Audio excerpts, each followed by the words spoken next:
மனுஷன் முகத்தை பார்ப்பான், வளர்ச்சியை பார்ப்பான், அங்க இருக்கிற சௌந்தரியத்தை பார்ப்பான். இப்படியெல்லாம் பார்த்து மனுஷன் செலக்ட் பண்ணுவான். ஆனா கர்த்தர் இருதயத்தை ஆராய்ந்து பார்க்கிறவராய் இருக்கிறார்.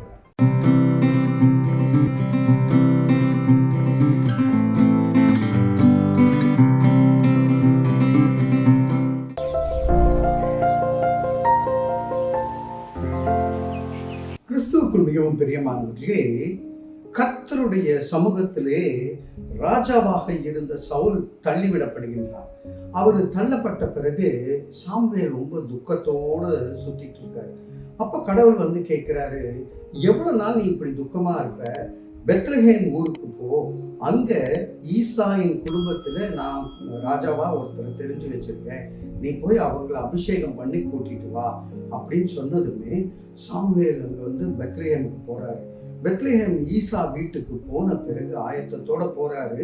போன பிறகு அந்த இடத்துல எலியாவை பார்க்கிறார், மூத்த மகன்.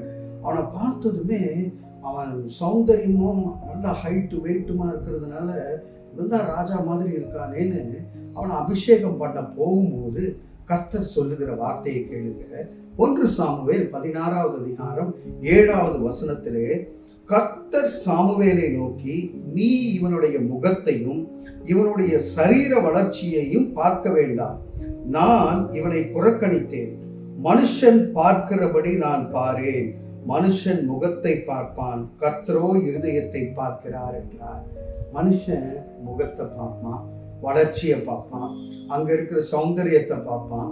இப்படியெல்லாம் பார்த்து மனுஷன் செலக்ட் பண்ணுவான். ஆனா கர்த்தர் இருதயத்தை ஆராய்ந்து பார்க்கிறவராய் இருக்கிறார்.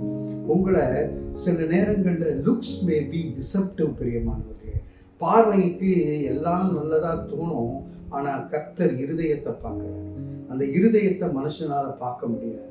இருதயத்தை கர்த்தர் உன்னிப்பா பார்த்து அங்க ஸ்கிரீன் டெஸ்ட் பண்ணி அவர் நம்மை நிதானித்து ஆண்டவர் நம்மை தெரிந்து கொள்ளுகின்றவராய் இருக்கின்றார். உங்களுடைய இருதயம் இன்றைக்கு எப்படியாக இருக்கிறது?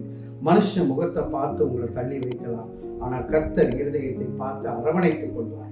இந்த ஒரு நிச்சயத்தோடு கூட தலைகளை தாட்டி தேவனை நோக்கி பார்ப்போம்.